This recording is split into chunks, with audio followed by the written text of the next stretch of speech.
5 exercises to get you closer to doing a chin-up. Remember those dreaded days in gym class when you had to hang with your chin above the bar for as long as you could in front of all your peers? There's a reason this exercise was always the scariest. The chin-up is notorious for being one of the most challenging displays of physical strength and control.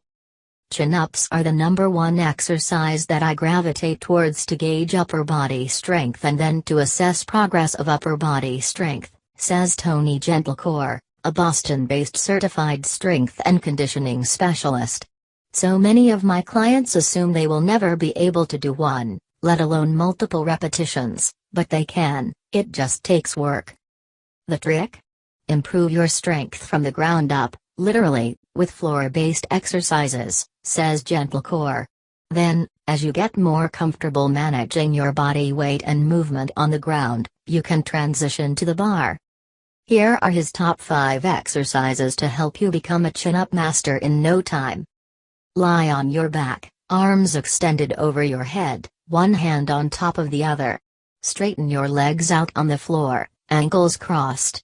Lift your arms and legs several inches off the ground so you create a slight V shape.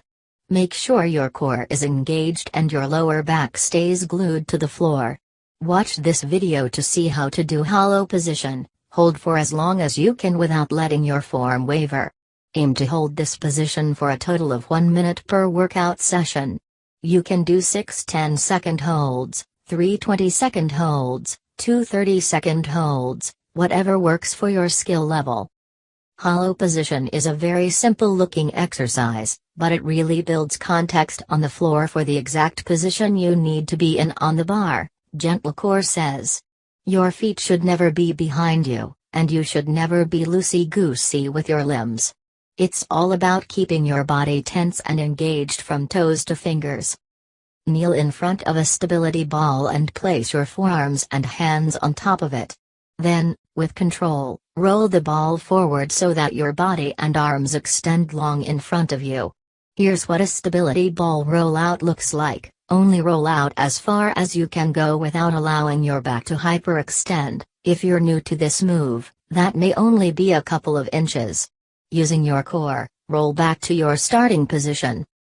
If you're squeezing your glutes and bracing your abs, you should feel your whole body fire up with tension and control, especially when you pull yourself back to your kneeling position, he explains. This move emulates that chin-up movement, too.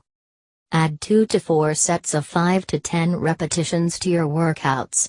The lower rep ranges help keep the focus on the quality of the movement, rather than just building up fatigue. When form gets sloppy, Gentlecore says, I want every repetition to be spot on and perfect. Imperfect form won't do anything to help you at the chin-up bar. Push-ups are another tricky body weight move, Gentlecore says. And because you need a strong core to execute them correctly, they can help you prepare for a chin-up. To me, the real money of the push-up is learning to control the lumbopelvic area and the core, he explains. Whenever I improve somebody's push-up, I almost always see improvement in chin-ups, squats, deadlifts, everything. But don't do them on your knees, he warns, unless you have an injury that makes it uncomfortable to do push-ups with your legs extended. I hate that. It sets a bad precedent, and then you're not as close to a chin-up position either, he says. There are so many push-up variations that don't require going to the knees. You just have to find a range of motion where you are successful. Watch this video to see how to do a perfect push-up.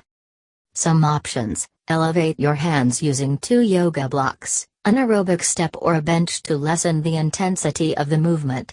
Or attach a band to 2 pins on a power rack, like this, and get into position above the band with a band aligned with your hips. This helps lighten the load on the way up in the push-up. Do at least 10 push-ups each day. Scatter them throughout the day if you can't do 10 with good form in a single go. To make the move more challenging, try lowering yourself to the bottom of the push-up and then taking 3 to 5 seconds to slowly push back up, or vice versa. Now that you've mastered the basic moves, we have to translate that hollow position from the floor and actually hang from the bar. Just hang, Gentlecore says. While you're hanging, make sure you pull your shoulders down and together, your legs are straight, and feet and ankles are slightly angled in front of your body. Also check that you have an underhand grip, meaning the palms of your hands are facing you. Overhand grip, where the palms are facing away from you, is a different move, a pull-up. These moves can also help you master a pull-up, but it's typically a bit more challenging than the underhand grip. To start, just hang for as long as you can. It may be more challenging than you expect to get a good grip on the bar. It's fine if you can only hang for a few seconds and then need to break and try again, he adds. As you become more comfortable and can hang with proper form for longer, try bending your knees forward into a 90-degree angle, like you're sitting in a chair. If you're more advanced, you can hang with your legs extended straight in front of you, parallel to the floor. You may need to step up on a box or have a friendly trainer help lift you up above the bar. Once you are there, hang with your chin above the bar, arms bent, with a strong underhand grip. Hold the position as long as you can with good form, repeating 2 to 5 times during your workout. This will likely be much more tiring than the straight arm hang, but it's key to get used to the sensation, he says. As the flexed arm hang gets easier, practice lowering yourself out of it with control instead of collapsing to the ground.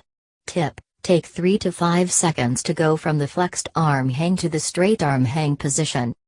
When you feel ready to try the full chin-up movement, use a band to assist you in the movement, as opposed to an assisted chin-up machine, which can be found in most gyms.